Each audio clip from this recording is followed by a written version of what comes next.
नमस्कार, मैं हूं नीतू सिंह और आप देख रहे हैं ग्रेटर जम्मू वर्चुअल। यहां पर आज प्रेस क्लब में प्रेस कॉन्फ्रेंस की जा रही है बॉर्डर एरिया किसान कमेटी के द्वारा। जानने की कोशिश करेंगे कि आज ये प्रेस कॉन्फ्रेंस क्यों की जा रही है। सर, आज आपने यहां पर प्रेस कॉन्फ्रेंस रखी है, इसके पीछे क्या कारण है? देखिए, मैं रवि सिंह पाऊ, प्रेसिडेंट बॉर्डर एरिया किसान कमेटी, और मेरे साथी हैं रमेश सिंह जी हैं, जनरल सेक्रेटरी और हमारे अहदेदारान हैं। तो एक जुल्म आपके माध्यम से मैं बता दूं, एक जुल्म जो बॉर्डर के रहने वाले किसानों पर हो रहा है, किया जा रहा है वहाँ की लोकल अथॉरिटी द्वारा, वो हम सामना लाना चाहते थे। क्योंकि जिन लोगों की 4-4 कनाल ज़मीन बॉर्डर में आई हुई है, आजकल तो ज़्यादा वो लैंडलॉर्ड तो रहे नहीं लोग, किसी के पास 4 कनाल ज़मीन है, किसी के पास 10 कनाल होगी। अगर वही उसमें आ गई, डिफेंस में आ गई, उसने अपना परिवार पालना तो कैसे पालना है।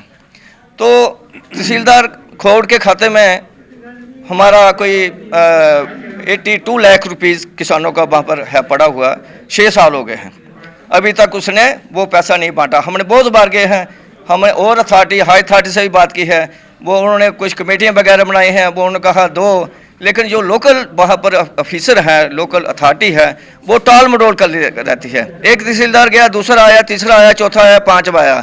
एक से हम मिले, वो कहता है कि इन्होंने पैसा क्यों नहीं दिया। मैंने कहा इसमें हमें क्या पता क्यों नहीं दिया, आप देखो। तो उसने जो पैसा था 1 साल का था, उसमें पार्ट पेमेंट हो गई। अगर मैं मिसाल दूंगा कि 100 रुपये आया था, उसमें 30 रुपये लोगों को उन्होंने बांट दिए और 70 रुपये नहीं बांटे। अगर 1 करोड़ आया होगा तो उन्होंने 30 लाख बांटा, 70 करोड़ उन्होंने नहीं बांटा। वो क्यों नहीं बांटा, वो हम तो कह नहीं सकते, उनकी क्या मंशा थी इसके पीछे। तो हम और बाकी जो और सैंक्शन हुई थी, उसका भी पैसा इन्होंने 3-4 साल से वो लोगों को नहीं दिया। वहाँ पर वो आर्मी जो लैंड है, वहाँ पर आर्मी के बोर्ड लगे हुए हैं कि ये डिफेंस लैंड है। तो लेकिन किसानों को ज़मीन के जो मालिक हैं, लैंड लॉर्ड हैं, उनको कोई उसका वो नहीं पैसा रेंट वो नहीं दिया जा रहा। फिर 99 में करगिल वार के दौरान जो ज़मीन आई थी, हमीरपुर कोना से लेकर सामवा चौपारा तक, ऊपरी सुंदरबानी साइड भी होगी, उसका आज तक उन्होंने कोई पैसा नहीं दिया। उन्होंने ये नहीं कहा ये लैंड कहाँ पर है। लोग वहाँ पर जाते हैं तो आर्मी वाले कहते हैं इधर मत आना भाई। तो ये जुल्म है हमारे जो बॉर्डर के रहने वाले लोग हैं।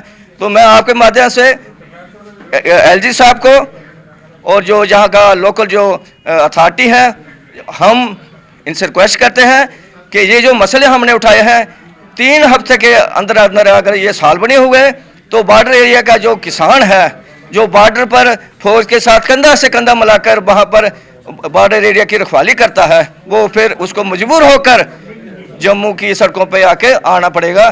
तो उसकी जिम्मेदारी फिर हमारी नहीं होगी, वो उनकी होगी।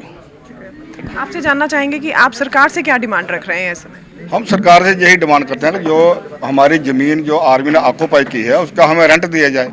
जो पिछले 4-5 साल से तहसीलदार के खाते में रेंट पड़ा हुआ, अब तो ऐसा करना चाहिए कि इनको उसका हमें इंटरेस्ट भी देना चाहिए। जो 80 लाख इनके खाते में पड़ा हुआ है, तो जो हमारे बेनिफिशियर हैं, जिनकी 4 या 5 कनाल जो ज़मीन है वो आर्मी के अंडर आ गई है, वो क्या खाएगा, बच्चों को पालन पोषण कैसे करेगा।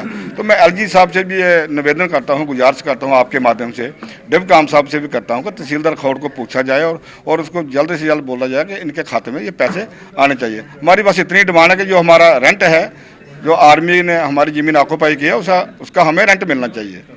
बस इतना।